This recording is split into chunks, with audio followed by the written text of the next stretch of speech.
Hey everybody, welcome to Defense of the Patience, a Dota 2 podcast.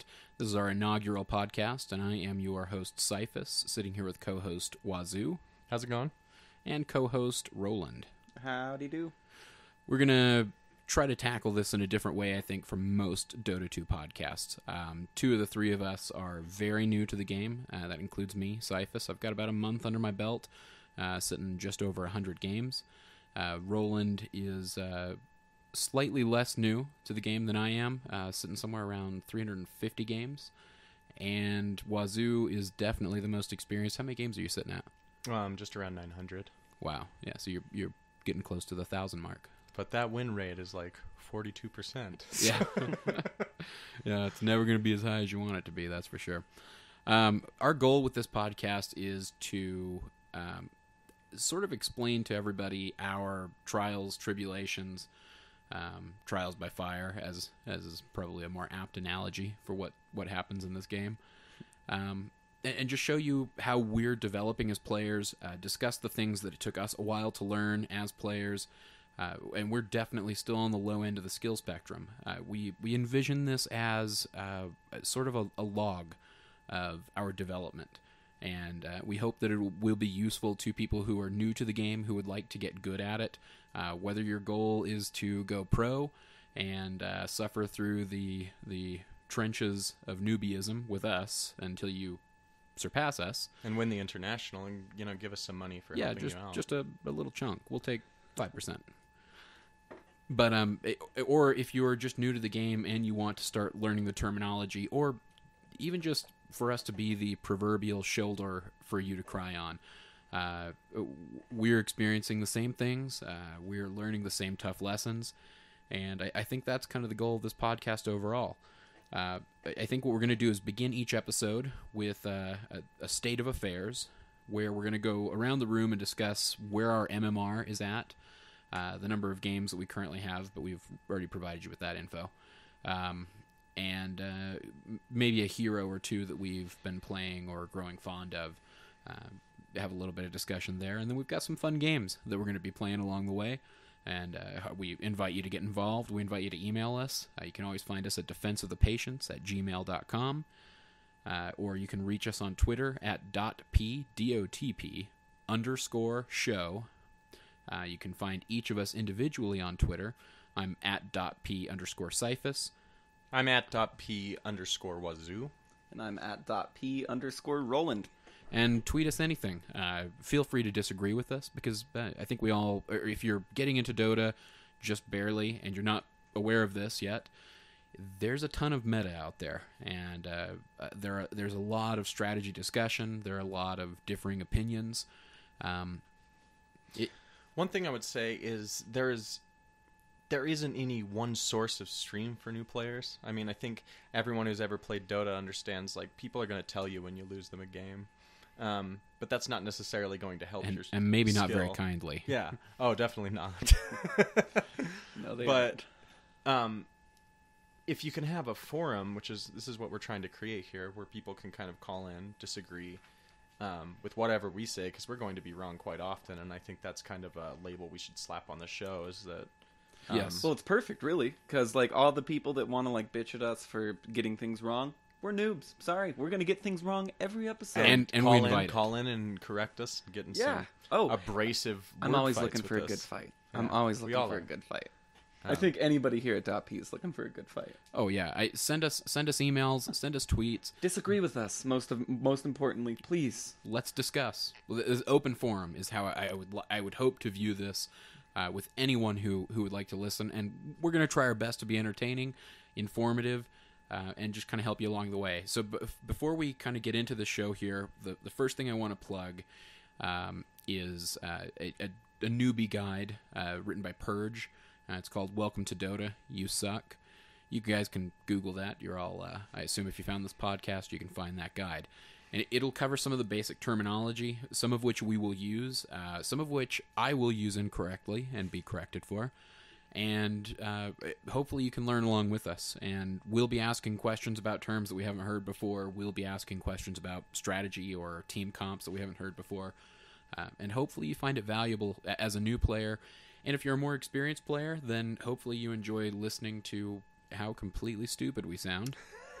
And you can write us in and please correct us and let's talk about it. I would love to get into the meta with this because it reminds me of chess, don't you think? Oh, yeah. In a lot of weird ways. And that comparison's definitely been made, that Dota's more of like a real-time chess on crack or something. Yeah. But with the board never changing and with, the pieces all turning up every game, it's maybe not as apt to compare it to chess. Six pieces in chess, okay? Six pieces that do different things, okay? Because of course you have a double on the knight and a double on the bishop and a double on the rook. And then a shitload of pawns, 8 pawns. So, yeah, you have like 6 heroes in chess. And then you've got like 100 plus in Dota, so it's different. But alternating. I understand what you're saying. With a chessboard, the center 4 squares are the most important, right? Controlling those squares, you're in good or you're in bad if you don't control them. And you see a direct correlation to that yes. and the mid territories of the map. Yeah, look at mid. River. Who do we put in mid? Our strongest. We put him in mid because he's our strongest, our fastest. And he can get to places quickly because he's in the middle. I already see Wazoo looking poised to correct his assumption regarding mid, but we're going to get into that with the strategy discussion. Yeah, fair enough. I can hold my tongue for now. Before we get going here, state of affairs, I'm sitting around a 1360 on my MMR. That's with 100 games under my belt, many of them pub games. Definitely trending upward lately. I'm glad to report. I got a long way to go. I know I'm a below average player, but that's the experience I'm hoping to bring to the table here. And I've been playing, I'd say lately, leaning more Silencer and Shadow Shaman. Really enjoying both of those heroes. Shadow Shaman, I'm enjoying from a support role. I definitely gravitate towards that. Again, we'll get into more of that in the strategy talk. But Silencer, as a semi-carry, it's been fun to rack up a few kills here and there with. Wazoo? I'm sitting just around 2300 MMR on my party. Pretty much all I play lately. And I should clarify, that's 1366 on my party MMR. I do not have a solo MMR because I only play with you guys. Yeah, and that's kind of been the situation I've been in. I play 1 or 2 solo games a week compared to, 100 games a week or something with you guys. Yeah. So it's very difficult. They're almost 2 different games in those queues. It feels like at times, because when you're with friends, they're more likely to listen, or just be able to have a good team synergy in which they want to work towards the same goals. Well, you're willing to respond when you know the guy on the other end. Yeah. Or in our case, when I'm sitting to the left of Roland, if he makes a call for some help, I'm on my way. It's Roland. I know him. Right. You're less likely to help if we're in like a 3-stack, just us 3, and then 2 other guys get added up. There's almost this division already before the game even starts. People are like battling for what farm they're going to get, and that's a big issue in Dota in a way. Is people not understanding where they're going to be farming best. Maybe under the strategy, we'll talk about that. Yeah. Okay, so let's wrap up. I digress. Let's wrap up. Roland, where are you sitting at MMR? I am. So we took a dip down to like the 13s and 12s and 11s, Cyphus and I. And I am happy to report that I just hit 1500 on both solo and party. Oh, very nice. So it feels good. I once stood at 1800, but I was just put there to just drop, basically. That's where I came out of the ranked. But yeah, I'm happy to report it. I'm feeling good. Yeah, I feel like we're, over the past, especially 2 weeks, I feel like our play has drastically improved. And that we're working better together as a team. Breaking those bad habits, and this will probably go under strategy as well, but you can almost dump 100 to 200 hours into the game just learning the different heroes you'll be playing, learning the map, learning what it means to ward Rosh, learning what it means to ward in general. Yeah. I mean, that's probably what you guys just barely came out of. I mean, is in so many games right now, it's all about going in, getting that headshot, no scope 360, fuck your mom type shit. Dota is not that type of game. It's a game that really rewards smart play, smart positioning, and really, really punishes overstepping. Yeah, absolutely. And new players, we're not used to a game really in the current economical or game climate, I should say, with Call of Duty being released every 6 months. Like, people want that quick game, and they want to consume it, and they want to throw it out. Right. This is not Titanfall. This is Yeah, Yeah, a exactly. very different experience. and it's an experience that'll keep you occupied for thousands of hours. Oh, absolutely. And So- speaking of hours, like you keep talking like you have to put in 100, 200 hours. For any of you who are listening that haven't put in 100 hours or 200 hours but really want to learn quicker than, say, Cyphus learned or I learned or Wazoo learned, read that Dota 2 Purge, Welcome to Dota, You Suck guide. It's a fantastic primer. I mean, I don't think any of all of Yeah. us are just it's a bible It for really new is. players in a way in the Dota community. It'll shave 50 to 75 hours off of your play, and you immediately, I promise. I don't think so. It did for if me. you've never played Dota and you read that guide, you're not going to come in 50 to 75 hours ahead. Right. If you've played moderately and you know a good, maybe you play some of the easier to play heroes like Wraith King or whoever else. I recommend Lion for those who are gravitating support. Yeah, and he's a good one too because he's got that stun in the hex. But kind of lost my train of thought. What were you saying? I was saying that Purge. Oh, that shaving guy 50 does suck. hours. I don't really think it know. does. I don't know if you can quantify that so much. He does give you a really great overview of what your job is. He gives you the basics. He gives you every basic, which we'll touch on a little bit here in just a second, but he gives you just enough information to enter the game and not be completely lost. You have an idea that, okay, there's this thing called last hits. I've got to do that for some reason, but I'll fill that information in later, I'm sure. Got to do this thing that's called warding, I guess. For vision, I understand. It's just I suggest reading it. Took me 15 minutes to read it and saved me a lot of time. Yeah, it is a great read. So that's the only plug we're going to give Purge today. He will come up again. Roland is something of a fanboy, so He's kind of like the Gandalf of new player Dota. It feels like Purge is. I mean, he's got a great attitude. Tons of Let's Play videos. Those are worth checking out. So I guess that's the second and last plug we'll give him. But all right, we're going to move on Okay. to our first game. We like to call this one Guess a Hard Counter. Okay. And today, just because it's popped up a couple of times in our recent games, I'm nominating Ursa as your Guess a Hard Counter. Okay. Okay. So we're going to go around the room. I'm going to start with you, Wazoo, the most experienced player. Razor. Yeah. Okay. Let's. You want to talk about why? Why do you feel like that? Razor's Static Link is an incredibly awesome ability.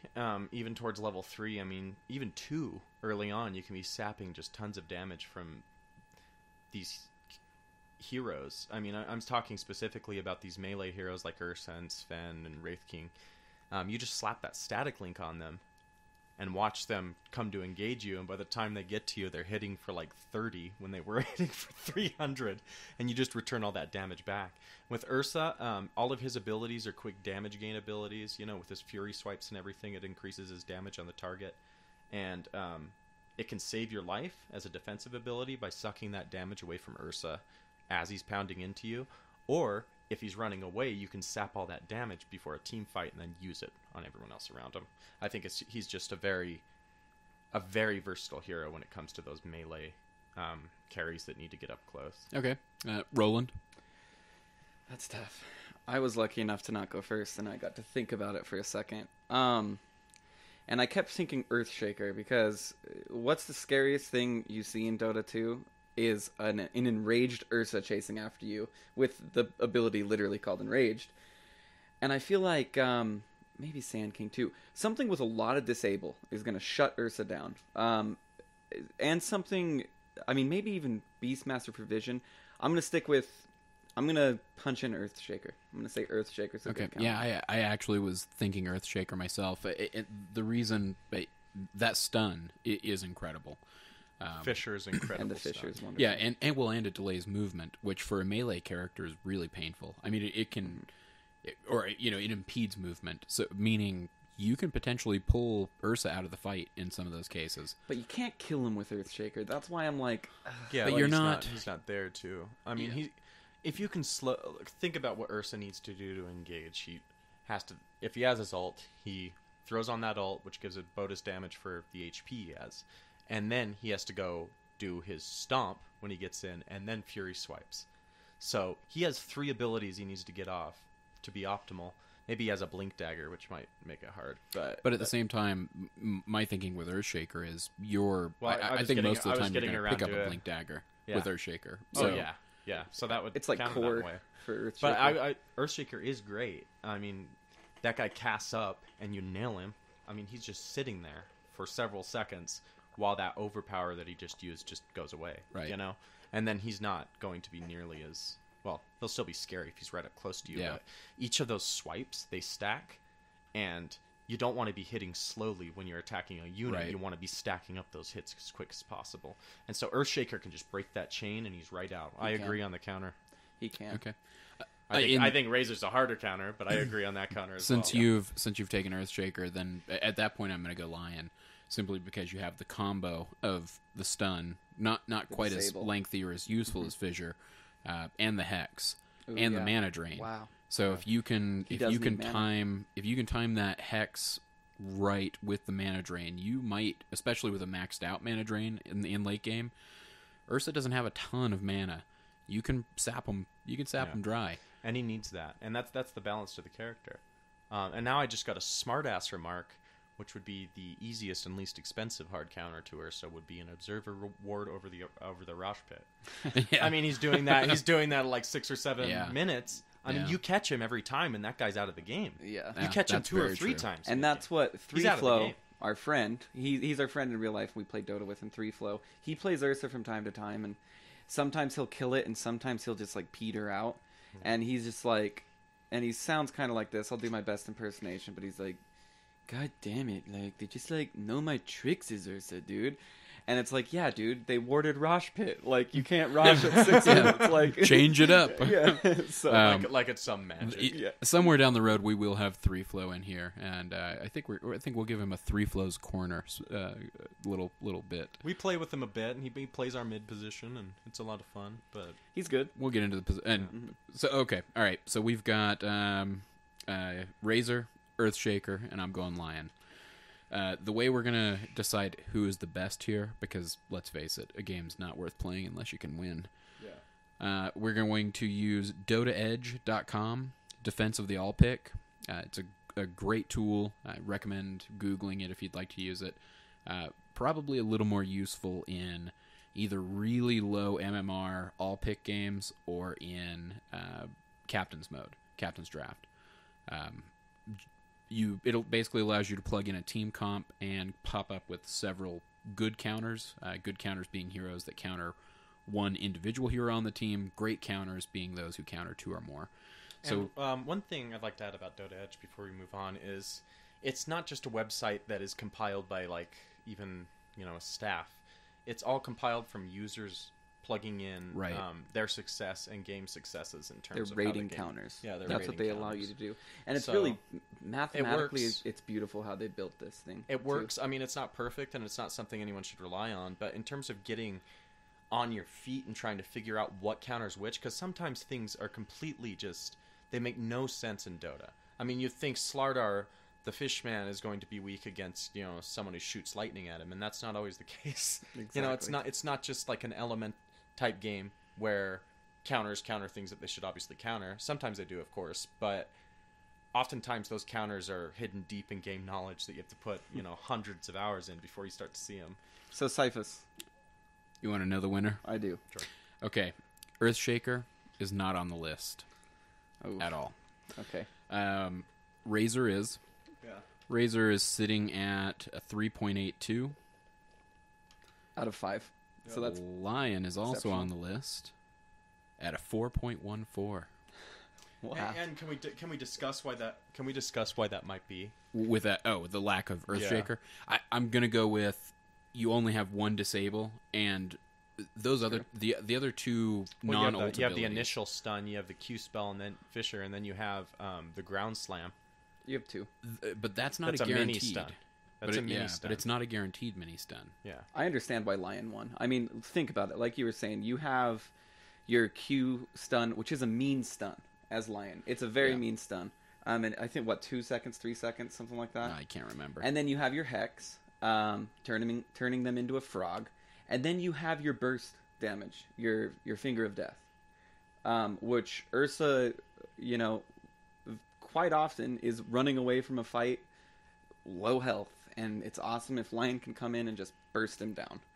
One thing, though, where I see the counter working even better is, look at Ursa, when he's coming towards you before he has a blink dagger, right? You hear the roar and you see him stomp towards you up mid lane, let's say. What's great about Lion, he can stun, let that stun duration max out, and then hex him right after. Yeah, and in those first 5 seconds as an Ursa, when you've powered up, you do not want you want to be getting right to your target, slamming them down and getting out. You do not want to be getting hexed and stunned out. The build that I typically use for Lion, I snag Hex around like 3rd or 4th level typically, and don't level it up. It's the last thing I dump any more skill points into after that level. But so figuring somewhere around like level 8 or 9, I'm sitting on 2.5 seconds of basically disabling from the Hex, and 2.52 seconds of disabling on the Earth Spike and of course that's 5 seconds. It's 5 seconds if you chain it correctly. Yeah, I mean, and that's one of the biggest mistakes about Lion, in my opinion, is people will throw down that Earth Spike, and then they'll hex immediately after. You're throwing away nearly 2 seconds of stun right there because you didn't wait for the animation for the Fissure to finish. Right. I completely agree. Not the Fissure, the Earth Spike. And all too often we see that. Especially, I think I see it a lot with like sheep sticks, where people will like take somebody out of a hex to put them into a different hex with a sheep stick, and it's like, here's just like in a chicken form from Shadow Shaman, and now we got to put him as a pig. Like, let's wait for that to end and then put him as a pig. Here's the other reason I think Earthshaker doesn't pop up on that list. His max stun duration is 1.75 seconds. Without that, I mean, it's true. You're talking 3/4 of a second and shy. I was thinking about it in a different way. Like, Ursa, unless he has a blink dagger, if you throw down that Fissure wall and he can't get past it, there's nothing he can do. I mean, he's just stuck at that wall. He can't blink past it. Right. And he's caught out of position, and then a good team would then be able to jump in and just kick the shit out of him. Yeah. Mm-hmm. But for sure. I mean, that's ideal. If Dota was all ideal situations, yeah. Like it rarely is, but all right. Well, let's get into the strategy talk here. All right. I think for the inaugural podcast, and this has come up just in our casual conversation as friends quite a bit. Team composition, the kind of the labeling of positions on a 1 through 5 slot. Wazoo, why don't you take it from here? Describe the 1 to 5 slot before we get into everything. Oftentimes, even before people are dealing or even understanding what it means to be a hard carry, semi-carry, mid, offlaner, support, hard support, there's a lot of these confusing terms that are thrown out that if you try to kind of understand what they mean on your own, you might get close, but it's not always correct. Everyone has these misconceptions when they start playing the game that someone should go mid and then they should win the game and blah, blah, blah, But a mid role is not a role that's going to be carrying your game every game. And instead, I'd like to break it down and talk about each lane as a way to get a carry farmed and win the game. You want to create as many outs as you possibly can, as I see it. So in your mid lane, that guy's going to be moving and ganking. He's not going to be getting as much farm as your safe lane, who is dedicated to sticking in that lane and just getting as many last hits as possible. And in your off lane, it's going to be a little bit more... It's going to be harder of a time, so you want someone like Clock or Bristleback up there that can actually take the abuse of 2 heroes and still gain the experience. But different heroes fit into different roles, and so you don't really want to see a Shadow Fiend go safe, necessarily. You don't necessarily want to see a Clockwork go safe lane, because what is he gaining? Look at the hero and how they're built and what they're gaining, and if you think about Dota on your own terms, you think about the hero they play and think about what they work best, that's going to grant you an incredible amount of knowledge that you picked up yourself, and that's really where the bread and butter of the games come. It's from you thinking about your games, thinking about how you're playing and thinking about how you can improve it. You can try to push this pro meta as much as you want. But I kind of digress there. The 1 through 5 system is a system that dates back to Dota 1, and it goes by farm priority. So 1 would be the person who gets the most farm experience on your team. They'd be your safe lane carry typically. So if you had a Phantom Lancer, you'd stick him in the bottom lane and just leave him there. You know, you want him to be killing as many guys as he can. Heroes, hopefully, but mostly just creep kills. Your mid role, that's typically considered a 2 or a 3 because, well, I guess it depends on the jungler. But you'll have an off lane who's going to be considered a 3 and a mid that's going to be considered a 2. Right, and we should probably maybe discuss... I kind of want to get into that a little bit with you. So 4 and 5 obviously being relegated to more support roles, 5 being hard support, somebody who may at the end of the game never have a last hit. Yeah, exactly. Your 5 is going to be your Crystal Maiden. Your 4 is going to be like a Tide Hunter or someone who's only there to use that Ravage ability in the end. Right. Crystal Maiden, I mean, you could give her 10,000 gold. What's she going to buy with it that's going to make the team even any better than if your carry were to get that? Right. That's how you need to look at it. I think in the noob scene and in the like 1500 to 2K, everyone thinks like if I'm not getting ultra kills every game, then it was a shit game and I don't want to play with this shit team anymore. And they're playing like a motherfucking like Tide Hunter, you know? Yeah. And like getting mad that you're jacking kills and it's 45 minutes into the game. You know, it's people that don't understand the game. And in its essence, Dota's a game about resources. It's a game about territory. And you would rather be giving those resources and territory to the guys that are going to stand up a chance to those late game carries on the other team. Sure. And an alternative to that is let's split all the gold on the map, is the way I look at it when I'm in a jungle position, is that I'm not taking any farm from you. From the hard carry. Let's say, Wazoo, you are the hard carry. With Nature's Prophet, you can still get a great GPM without stealing any farm experience gold from him. So where would he fit on a 1 through 5? And that's something else we were going to talk about is like the malleability of farm. Yeah, and that actually was the question I was kind of getting to is, Yeah. you know, what do you do? You know, 4 and 5 are traditionally relegated to support positions. What do you do when you have your safe lane carry in this with your 5 position, your 1 and your 5 laning together? Mm-hmm. You've got a jungler, you've got a mid, and you've got a solo hard lane. At that point, you have the safe lane carry is probably getting the most farm as far as gold And experience. Right. Well, Because- not experience though, because you're splitting sure- that with Yeah. splitting that with the hard And support. I see what you mean there. I'm not going to be getting as much as if you weren't in the lane. Right. But on the other hand, like I look at it like, say you're playing Shadow Shaman, I figure if you can shackle me out of a kill once or twice, that's worth it. Right. In terms of the experience, that's going to set me back gold and experience way too much. So that's why we have the 5 down in the safe lane, which if people are confused about the safe lane, we're talking on Radiant's side, it's the bottom lane. That's Radiant's safe lane. The reason it's called a safe lane is because you can pull from that camp right by the lane and pull it right out so you can pull the wave all the way back to your tower. Right. The neutral creep camp. Yeah. Near the bottommost portion between the tier 1 and the tier 2 towers. And I didn't think we wanted to get into too many like advanced game mechanics just Right. yet because I mean these game mechanics aren't explained. I mean, who would and ever there's a plethora of it. Stacking camps, you know, all sorts of interesting things like that. We'll get into at a later podcast. Well, let's keep on the team comp discussion because I mean, how do you, who's your 4 in that position, or even let's say we go an aggressive tri lane, you know, right? So now we have. Well, let's just leave it with what we'll say we have. Yeah, let's keep the jungler. Who was I laning with? Okay, I was a Razor, you were a Shadow Shaman, which worked as a great combo because you just grab them and I'd sap damage and then we'd kill. Yeah, that was great. And then we had a Nature's in the jungle. And you're right. Roland, you're completely right. Like, you're not taking any resources from the team being in the jungle. No, I'm not. But positionally, whenever something has to come from one position and go down to another, that map is obviously going to be weak unless we have a damn good hard laner. You know what I mean? Yeah. Like, that lane's going to be getting pushed in. And I think that another thing in the newbie games that we've seen is that like people will gladly watch another lane crash and burn all the way to the fucking throne Sure. just to make sure that like their lane's okay. Well, and it's actually it's very confusing. It's actually modified kind of our thinking, which is why I've been playing a 5, you've been playing a 1, and he's been playing a 2 or a 3 in the jungle.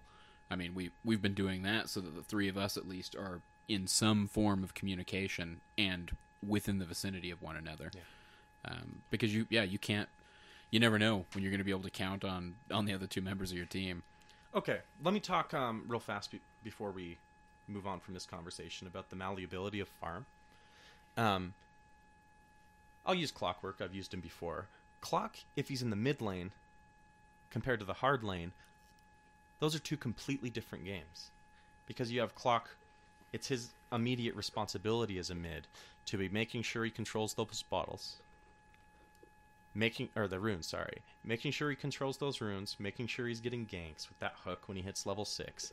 And so the reason people are often confused, why isn't mid getting the most farm, is because he's roaming the map after a certain amount of time. You throw someone in that mid lane, when they're strong against whoever they're midding, you get them high levels, and then you send them out on the map, and they win the other lanes for you. Yeah, right. And then you can hopefully push out mid. And that's, of course, that's not like an end-all be-all strategy, but I'm just using Clock as an example that just by differing the lane a little bit, even if he's still a solo top, it's going to be a completely different game, completely different farm priority, and completely different, ability set in a way. Well, and we're just kind of trying to talk bread and butter Dota, so to speak. I mean, as far as appropriate laning, because in all reality, so is the 2 your mid, or is the 2 your off lane? That's a good question, because it can go either way. I mean, look at it this way. Your top gets ganked, your hard lane gets ganked 2 or 3 times. Right. For 6 minutes. Your mid, since he has the farm, may be relegated now to that 2 position, when otherwise your jungle or your off lane might have been that position. Is that what you mean by malleable farm? Sure. In the fact that I could say I'm getting my shit like kicked in down here. How about you go get the farm you need, and I'll help throw chronos elsewhere on the map. Everyone wants to be getting farmed, but as long as you can get one out on and out, if you have 2 hard carries, that's important. Right. So traditional laning, jungling aside, 2 top, 2 bottom, 2 hard, or 2 off, 2 safe, 1 mid. That's traditional play, yeah. Traditional play. Who are your 1 through 5s in your opinion? Like, where's the 1 through 5 gonna go? 1 is down in safe lane, because you can sit down there all game and just smash those last hits. As long as you're getting the last hits, that puts a little bit of pressure on the team to make sure that they come down and get that farm away from you. And it's surprising at our skill level how, like, if I'm just in a lane and I'm just like taking last hits, I just get even a little bit ahead, like 1 or 2 levels, and people just want to leave. They'll leave the lane, or they'll try to kill me a few times, and if it doesn't work, like they don't know how to really push out a lane. You know what I mean? But a lot of people don't know how to stay in lane. Sure. Oh, sure. So your one you think is your carry safe lane. Typically, he's paired with the 5 support, and by 5, I mean we mean hard support. Yeah, that's this is someone that has your no lower gold in their class. pocket. Yeah. You are living paycheck to paycheck, praying you have enough money to upgrade that courier to the flying courier. Yeah, praying you can afford the next set of wards, wondering if you'll ever be able to afford a pair of boots. And so then the two maybe could either be the hard lane or the mid. Yeah. And the hard lane is going to pair with your 4, who may pick up a little bit more farm in a support role than your 5. Typically, you will see the hard lane be the 2, though. I mean, just if you're soloing a hard lane, and in a way, you could always send your 5 up to be with your 2. I mean, for instance, if I'm playing anti-mage and I've got a great escape, and I won't die in that safe lane, right? I can just solo it. Yeah. And then you can go up and make sure that At the same time, though, it's kind of nice. I mean, and this is delving into maybe more than we intended with this, but I mean, at the same time, with a combo like that, it may be nice to have someone like Shadow Shaman playing a 5, who, when you are capable to push up that lane, to start throwing down some serpent wards on those towers and get a little bit of push on that bottom lane, and enhance your farm even further. I completely agree. I just watched a YouTube video that was titled "Best Anti-Mage Game Ever," and in my opinion, it was the best anti-mage game I've ever seen. So it may have been the best anti-mage game ever. It was TI-13 Burner. I don't know much about the game. I know it was, I think, in the finals. DK Burner was playing... Burning, thank you.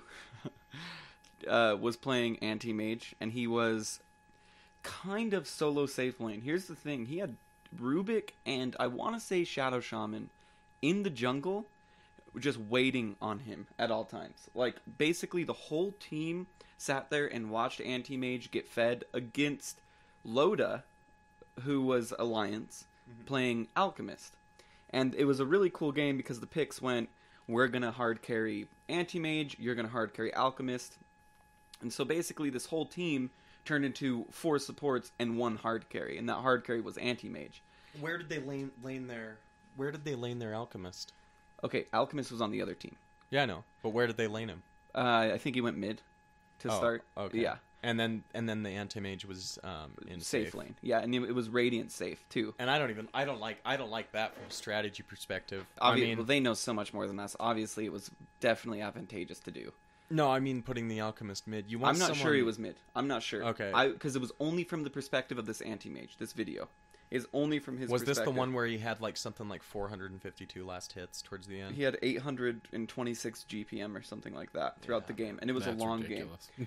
And it was a close game still, because what happened is Anti-Mage is level 25, Shadow Shaman's level 12, Rubik's level 14.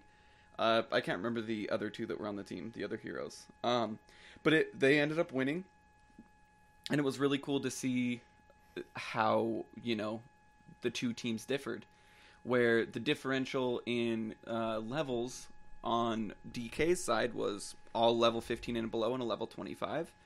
And then on Alliance side, everybody was around 17 to 20. And to see this anti-mage just wreck. Like, the jungle was his, the safe lane was his. When he would push the safe lane up to the tower, he'd go into the jungle, farm every camp, and then come back out. Because he has Blink. He has a free Blink dagger from level 1. And it's really cool to see.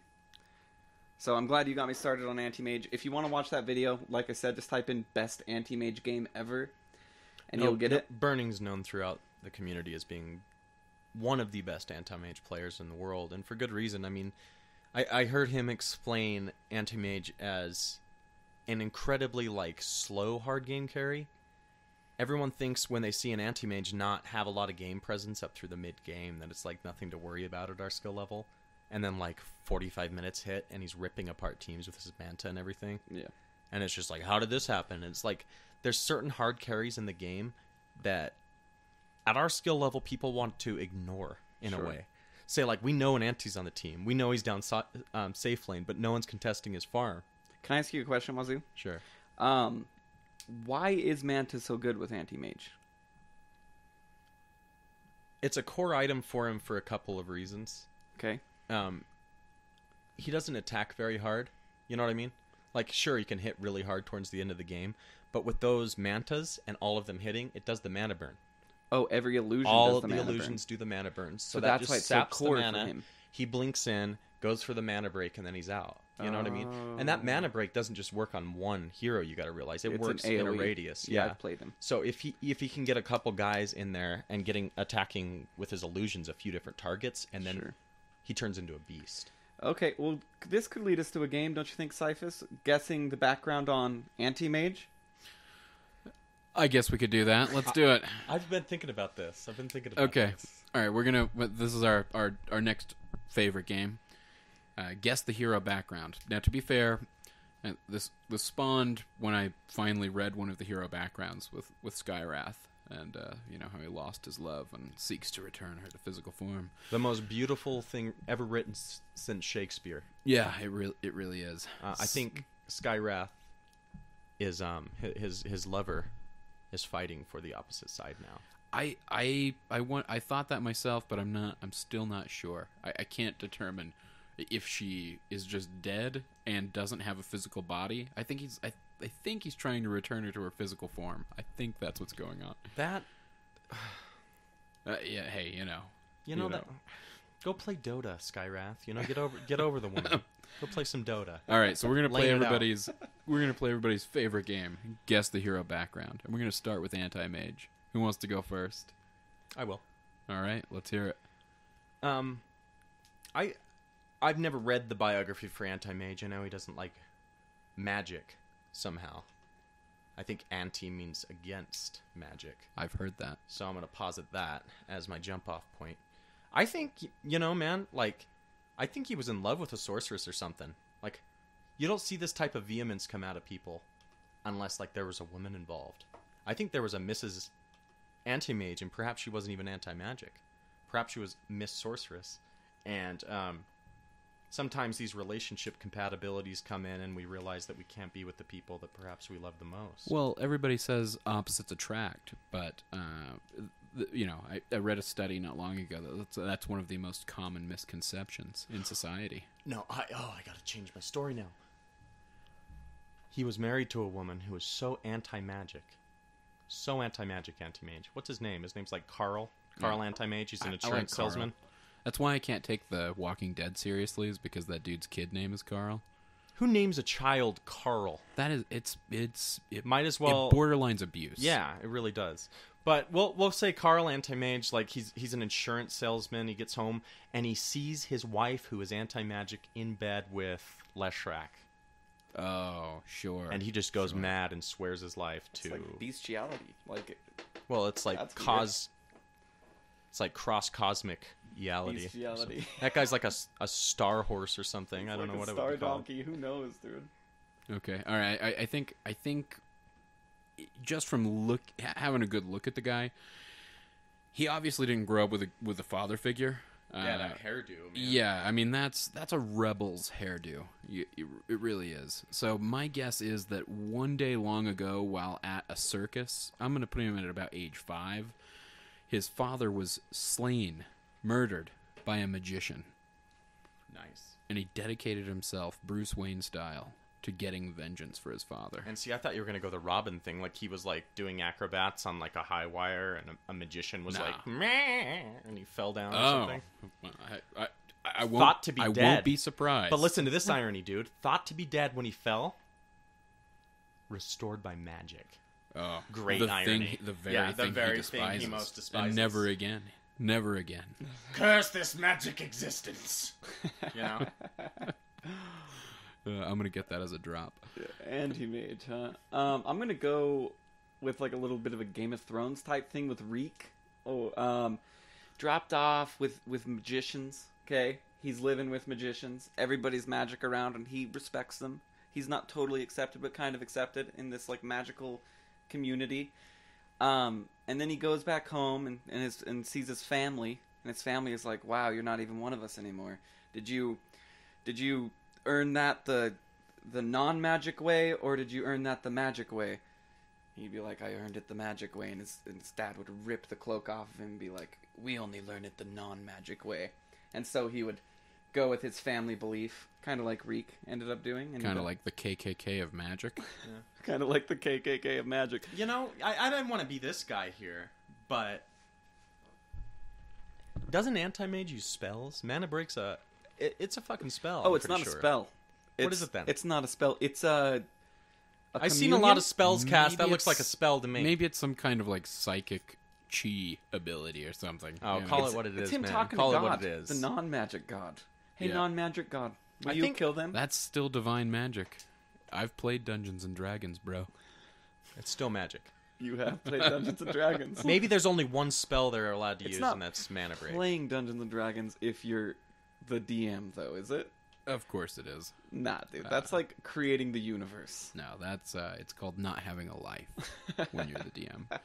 All right, that's enough nerd talk there. All right, here we go. This is the actual bio. All right, I hope you're all excited and ready. The monks, oh dear lord, of Terstakuri watched the rugged valleys below their mountain monastery as wave after wave of invaders swept through the lower kingdoms. Ascetic and pragmatic.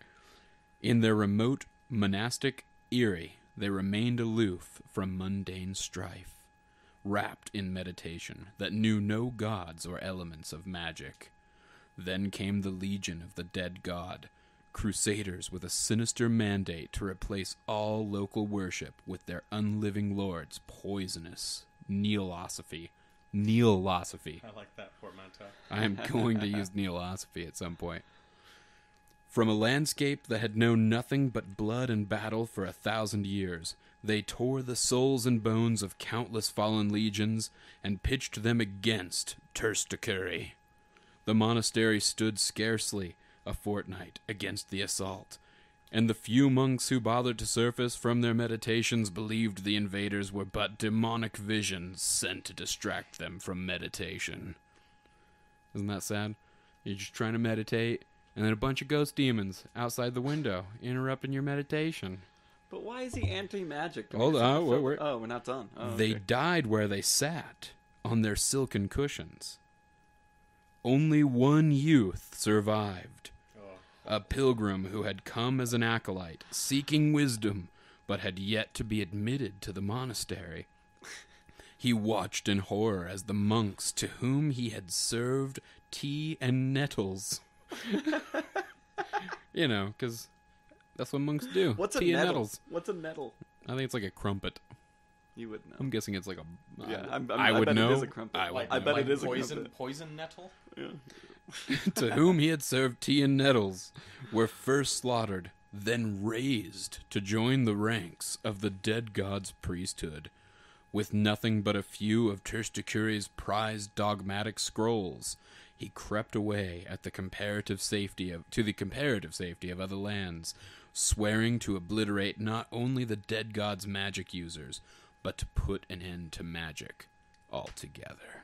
First and foremost, can I just say that's wordy as Magic. fuck. Like, why do they gotta go so wordy, man? Oh yeah. It feels like they're all wordy. It feels like they paid a thesaurus to write that thing. Where the hell is Terstakuri?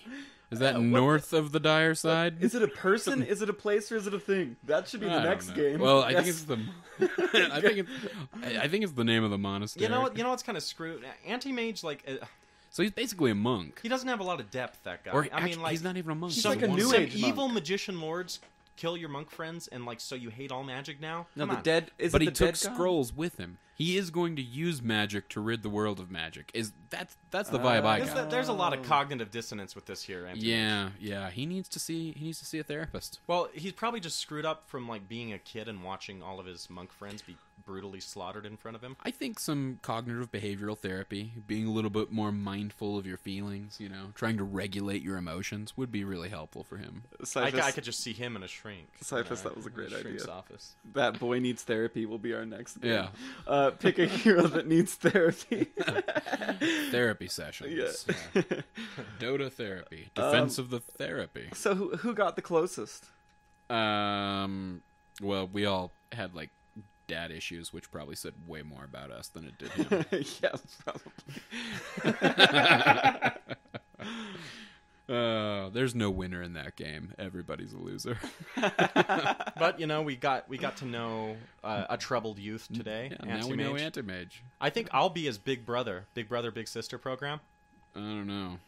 I don't, Well, think, like- I well, don't think this guy's about programs anymore. I'll like launch off a firework and he'll fry me with his scythes. All right, so to keep us on track here, let's move forward. So we were going to talk about kind of like a social discussion, or at least the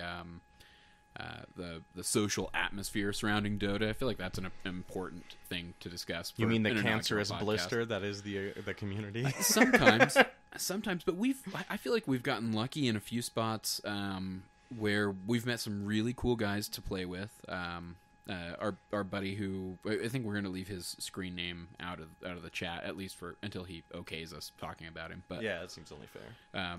of course, he's not really playing with us as much anymore now that he joined his new dude. team. He's Yeah. onto the big leagues. And hey, we're He's going to leaving be us behind. We're going to be recruiting as well. We're looking for some folks who want to play semi-regularly in the evenings. We're going to form .p, which will be short for Defense of the Patients. If you're a fan, or if you're coming to the show and you feel like you might be able to be a fan, hit us up and shoot us an email on defenseofthepatients@gmail.com. That's defense with an S, not the British defense. You can also again hit us up on Twitter at .p_Cyphus. I'm .p_Wazoo. And I'm .p_Roland. Or the show's Twitter handle, which is at .p_show. We'd love to hear back from you, and we'd love to find some people to play with us and build the .p community to get some new players who are just looking for other new players willing to discuss the meta of the game and even join us from time to time in a game. There are just so many awesome resources for new players. I mean, we mentioned the Purge guide. We mentioned some. Burning as a great anti-mage guide I was going to plug when we were talking about him. I mean, it's kind of like a standard in a way. But we've noticed that it's an incredibly overwhelming experience to jump into this game. And, I mean, you can look up guides, but when you type in like a Dota 2 guide into Google, you're going to be pulled up with so much stuff, from Dota 1 and Dota 2. And so kind of to have a place to vent thoughts, talk about, and not get a Suka noob back or like get the fuck out noob back. We're going to try to support a new community here with .p and welcome people on the show, share some thoughts, share what could be better about a game, because I think this is all a game that we're going to be playing for quite a while. We have a passion for, obviously, and hey, we're recording a podcast right now. How much more passionate could you get? My concept for this podcast always was let's record our development. I think it would even be fun for us to look back, even if we end up getting no listeners at all. Right. It'll be fun to look back and kind of see where we were developing, where we were at with our MMRs. Why not have this as a hobby? Like you said, a log. Or a diary, a journal. Yeah. And that doesn't just mean for us. I mean, if we do happen to get some listeners to join in, we'd love to welcome you to this community.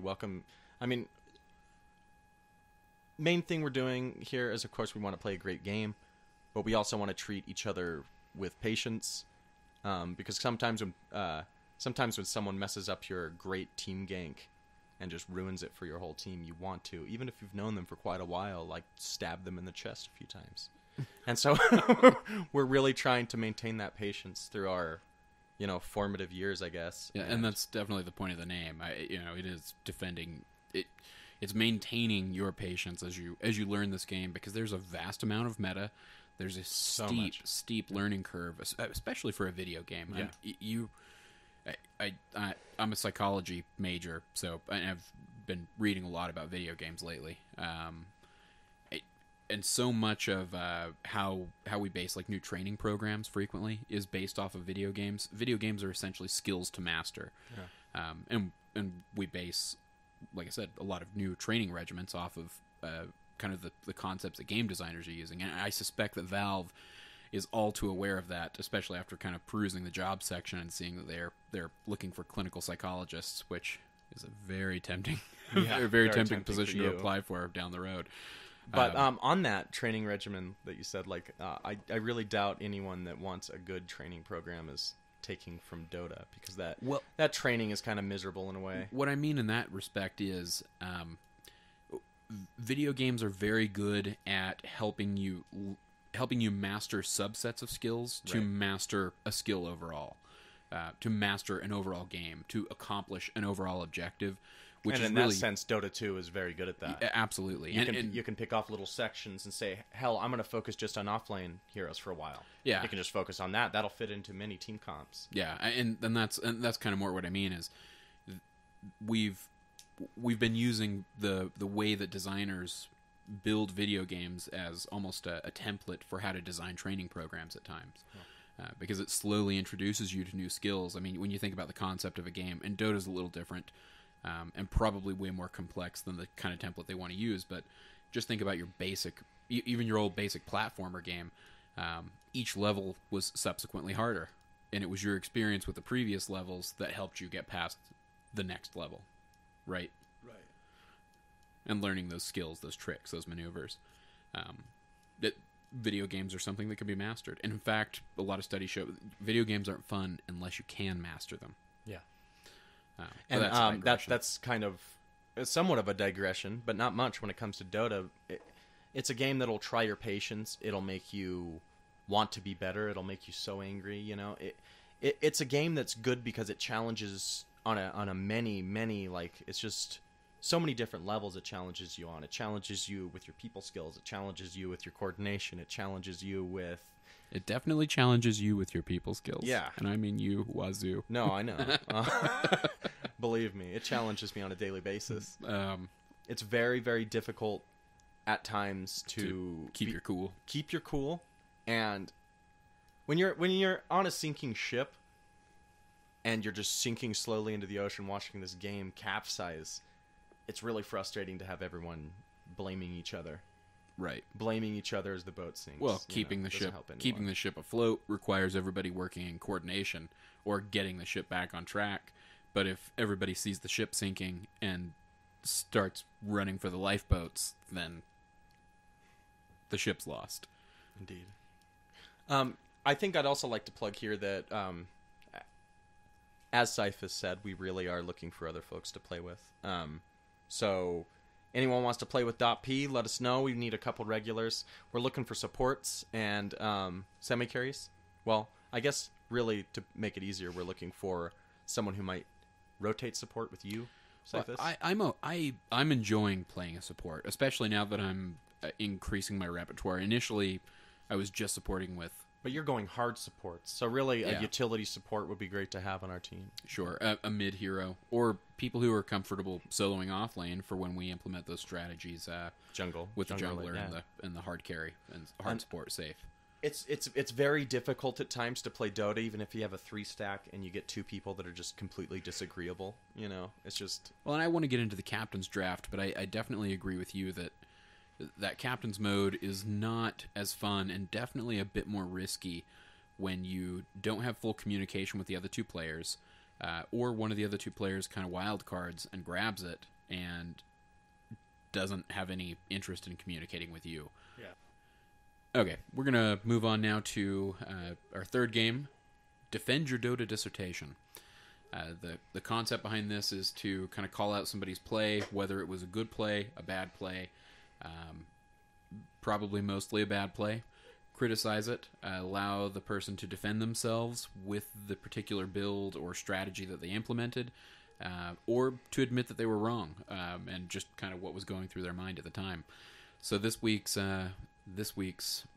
persecuted individual is going to be Roland.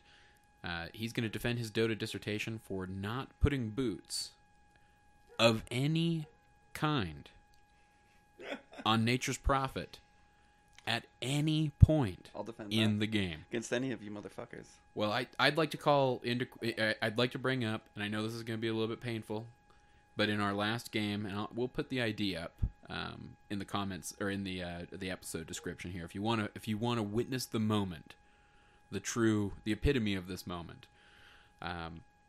we were fighting. We were playing it was a good team comp.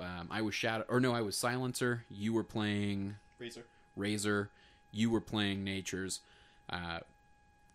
We had just obliterated their team, and we were running after Mirana with a sliver of health, with Roland's Nature Prophet in the lead and closest to her. Oh, I don't mean to interrupt, but why was she at a sliver of health again?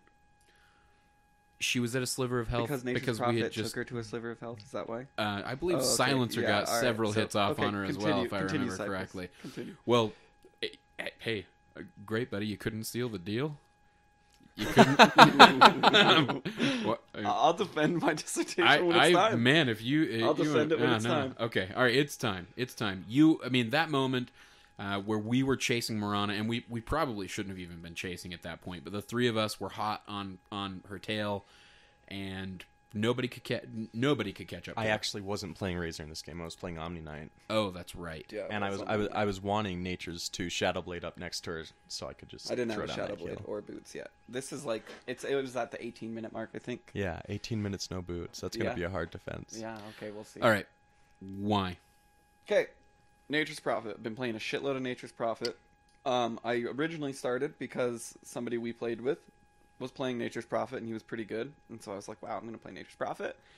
I then looked up videos, Purge videos. I saw a video of Purge playing Nature's Prophet and building Dagon first, which I thought was incredible and revolutionary, and so I did that for a while. With no boots, mind you. Killing bitches, ganking bitches, teleporting on bitches, Dagon and bitches. Then I kind of had a come to God moment with Nature's Prophet, and I started building Hand of Midas, and I started building just brown boots, just regular brown boots. And now I build Hand of Midas into Desolator. And exactly that, with my starting gold, Hand of Midas into Desolator. And then into Shadowblade or Phase Boots. And then into Phase Boots. So interchange Shadowblade and Phase Boots. At this particular moment, I had just gotten my Desolator. And I was desolating. And so are you saying you were going to build boots on Nature's this time around? I did build boots on Nature's that game.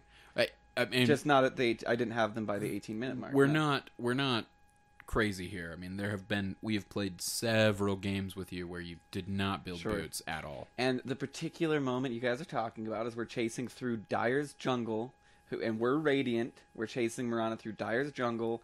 I have a bad anticipatory TP where I go on low ground instead of high ground, which would have killed her.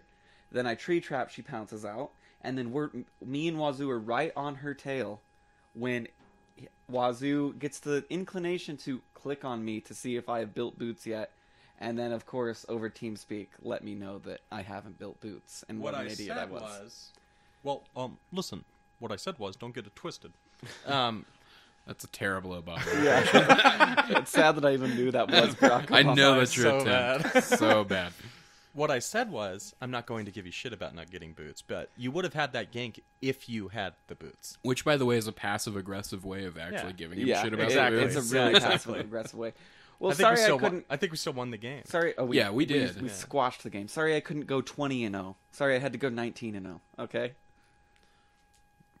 I want to know what his score was that game. It wasn't that. It wasn't that. My bad. G- And I will say this. we're not talking about scores here. I mean, Nature sure can fit into, like... He can go anywhere from 1 to 3 in terms of farm priority, right? You have your own jungle there. Oh, But, I was yeah. definitely sitting in a 1, dude, with that. 6:58 It's hard GPM. to say when we end the game by 6:58 mid-game. GPM. It wasn't mid-game. It was at least 45 minutes. But We're gonna get that game idea. was that your dissertation, or are you done?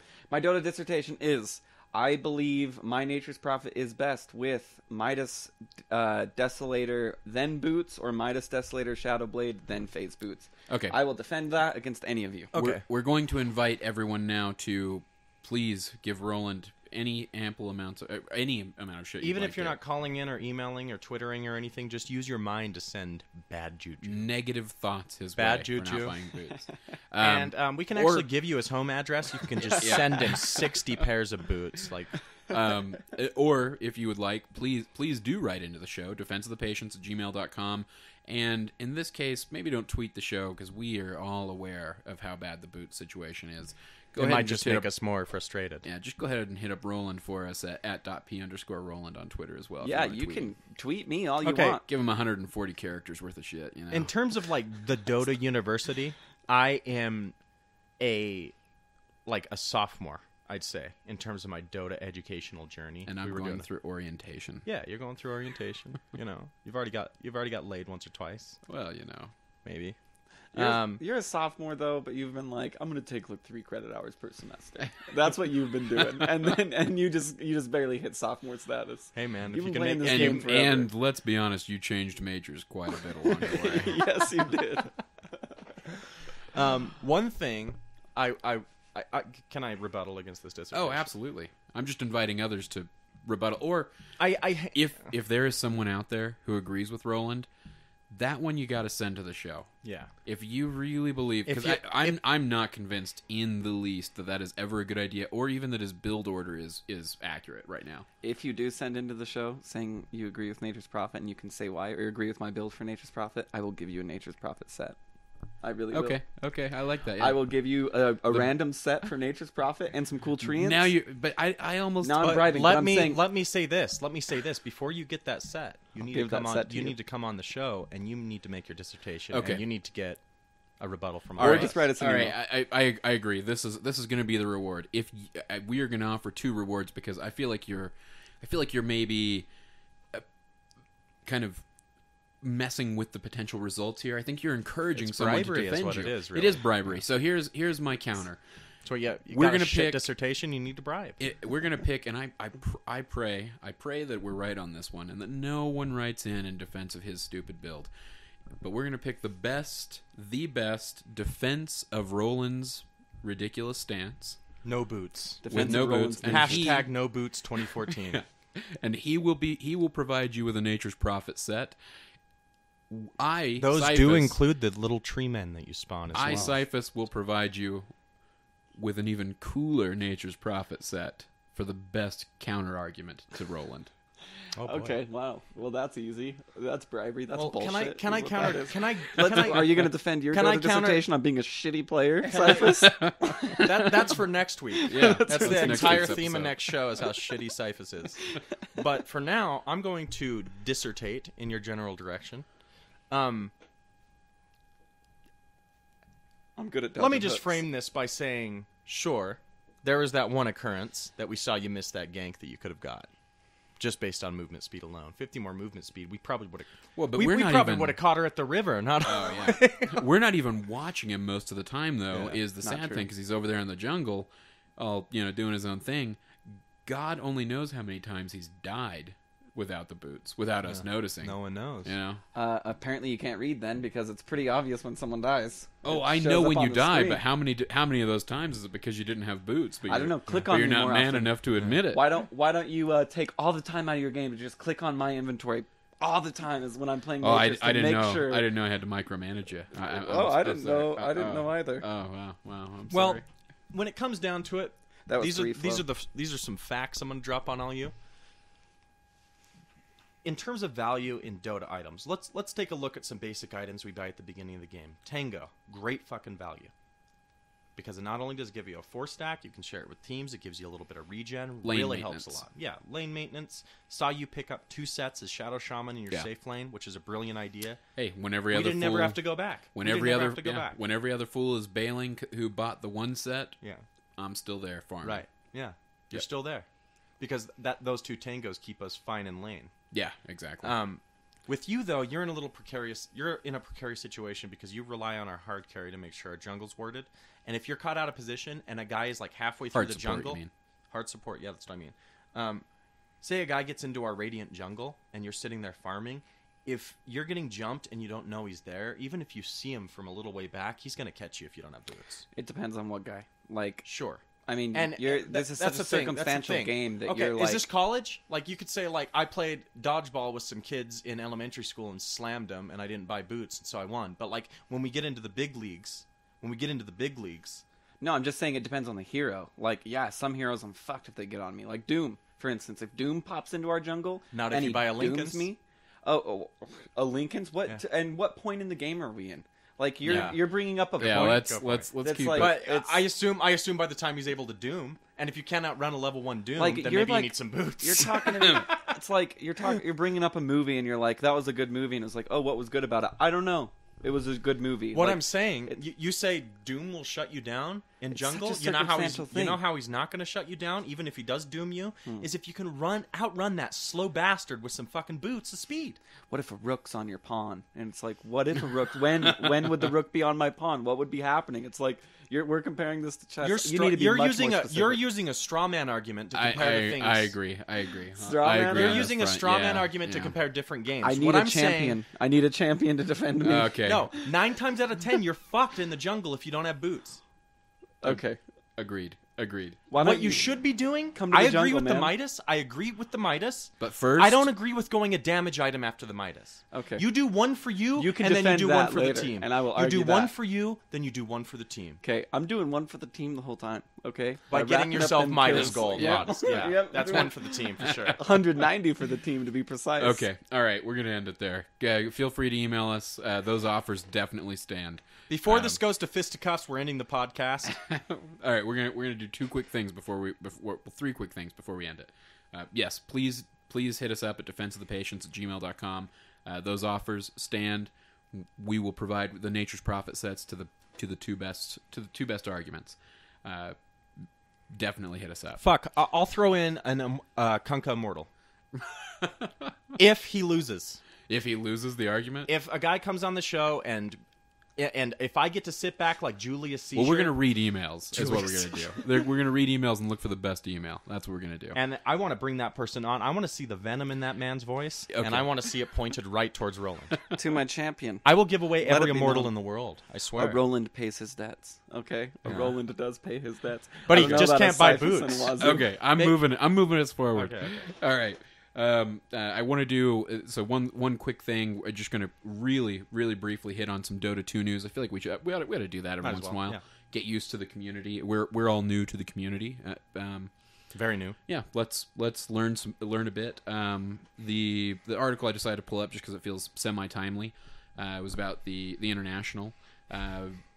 Dota, let's see, GameRant.com is reporting that 20 million people tuned in for the International Dota 2 Championships. Is that counting the ESPN numbers? I don't know if they're counting the ESPN numbers on that. Let's see. But, either way, 20 it's million? amazing. Yeah. 20 million is a lot of Well, people. League of Legends was seeing those numbers a couple of years ago, but I think in terms of a Western game, seeing those numbers come out is just astounding. Did we ever... Yeah. I mean...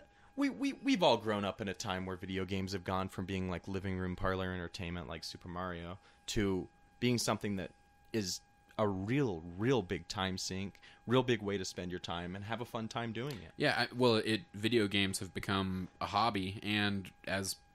Not a toy, but a hobby. Yeah. And it's strange how hobbies so frequently becomes, for lack of a better term, sports, but... I hate that term. Segue right I really into this. hate that. I wanted to talk about this as one of the last things, and that's that ESPN has come out and said that they are thrilled with the amount of viewers they got for the international on ESPN2, and that they're looking forward to promote more esports entertainment. Yeah. And that is something else. Amazing. I mean, I remember I don't watching... like calling it esport. I mean, I guess esports works a little bit, but I wish it It's was the okay. vernacular. I wish it was okay though to just call it gaming, which is what it is. It is gaming. It bothers me. But you don't for the call sports poker now. gaming. You don't call... it has its own thing. I mean, poker's poker, but and the reason, let's be honest, the reason the international even found its way to ESPN, it has a lot of similarities with poker. Right. Poker That didn't work prize its way pool onto doesn't... MSN. They don't balk at that or prize pool ESPN. either. Yeah, exactly. Guinness had to change their most winnings in a video game tournament for newbies take-home money. That broke the world record. Yeah, which is insane. And I think this is what's sparking all of our interest, is just to see, all these different ways that esports is popping up and being enjoyed by so many people. Just to have like a little bit of a platform to just get it out and say, check this game out. Yeah, it's a fun community already to be involved with. Just even following everything on Twitter, and please find us on Twitter and follow us. We'll keep up with you, and we'd love to know what's going on, in your Dota communities. But it's fun to kind of delve into it, and I hope everybody's willing to delve into it with us. So on that note, we're going to close out with the last game of the show, called The Worst Way to Die. And The Worst Way to Die relies on all of you, because we realize that amongst the three of us, we are never going to be able to settle this. So we're going to go around the room and we're going to do nominations for the worst way to die, probably based off of a death we've experienced this week. And you shoot us a tweet and let us know whose death you think was the worst to experience. And I'll go ahead and start. Part of what sparked my interest in learning Shadow Shaman was getting trapped inside of those damn serpent wards. That's often how it works. You get fucked by something, and then you just want to play it. As a 5 hard support role, man, in those serpent wards, I'm dead. I'm dead in a few moments, especially early game, right around level 6, when everybody's hitting 6 and 7. If I'm trapped in those things, I'm a goner. Roland, you got a nomination? You guys ready to agree with me? All right. Bat Rider's ult, dragging you through his fire, dude. So it's the most undignifying way to die. You're being dragged by this dude riding on a bat, and you're just like, oh help, and you're just like burning in his, what is it called? His Q ability. It's like Napalm? it's sticky goo. Sticky napalm? Sticky napalm. You're just stuck in napalm, dude, being dragged by a bat. It's gotta be the worst way to die, right? That's a good nomination. That's a good nomination. Wazoo. How am I gonna? I die a lot of like really humiliating ways. I think we all do. The worst has got to be today. I'm just gonna go with today from the few games I've played. Being chased by a Ricky as a razor while you have him static linked, but you're at like a quarter of health. And so you see his damage decrease each time, but he's still hitting that multiplier on your back. And just as he gets less and less and less damage as you're draining it, and finally, as you've taken the 181 or whatever damage from him, he gets you with his last weakest hit. Yeah, that's tough. That's Bad tough. one. Yeah, Was he close to dying? I was like trying to micro attack him, but I was so low that like I should have just faced him so he wasn't getting that back attack damage, you know, and just keep slapping him with it. But I didn't, and he just kept getting like those little multipliers off the So less painful damage when he your was doing. instinct is to run when from a purely objective way to look at it, you should probably stand and fight. Yeah, That's a really tough thing. well, the main thing I was tough worrying habit to break. main thing I was worrying about was they were pretty much the natures was pushing in this game all the time, and then when you'd go and engage the natures, he'd like pop, and then the Ricky would be there. Oh yeah. And so I got caught in one of those situations, like up around the jungle, and just because I was chasing that natures out of bottom lane. So annoying. Well, hey, I thank you all for joining us. I hope you enjoyed our discussion, even if we sound like complete idiots at times. But you know what? That's a good thing. Hit us up, correct us, communicate with us. We intend to be fully involved with those who want to be fully involved with us. You can vote for the worst way to die via Twitter at @p_show. Why don't you mark that with let's do hashtag Dota worst way. Sure. And then we'll tally up those votes and let you know which of those 3 deaths was the worst way to go. And we'll provide you with a new nomination each week. If you want to reach us for any other reason, if you want to take a stab at getting a free Nature's Prophet set by harassing or defending Roland, hit us up at defenseofthepatients@gmail.com. That's defense with an S. At gmail.com. Yeah, I think everybody can find that. We appreciate you tuning in. We'll see you next week. I'd also like to do some shout outs for me. I'm .pwazoo. Oh yeah, let's do that. .pwazoo@gmail.com, much like the other show. Yeah, if you want to email us emails. individually. No underscore. Google apparently doesn't allow underscore. Oh, that's right. So it's .pwazoo@gmail.com, .proland@gmail.com, I or didn't want to give my .pcyphus. information out. Oh, I didn't want people to be able to write in. You don't want people to be able to write you at your show account? Go on Amazon, find out where he lives, and just send him 60 pairs of the cheapest boots you can find. No, I'm ready. Also, one more thing. Dota's in-game voice-over IP client isn't always the best, so I thought that it would be really good to share in this episode that if you use TeamSpeak, windrunner.cc is a free Dota community. It's always going to be free. The voice quality is always amazing. You can set up your own rooms with your friends, hang out. It's really a great time, and they don't charge you a cent. So it's definitely worth checking out. If you have TeamSpeak, that's windrunner.cc, and that'll connect you to the server. Really simple stuff. Yeah, and you might even be able to see our room. It's called Defense of the Patients. That's right. Hit us up Stop by, say hello, and we'd love to talk to you. So thank you guys for tuning in. Thank you guys. We'll see you next week.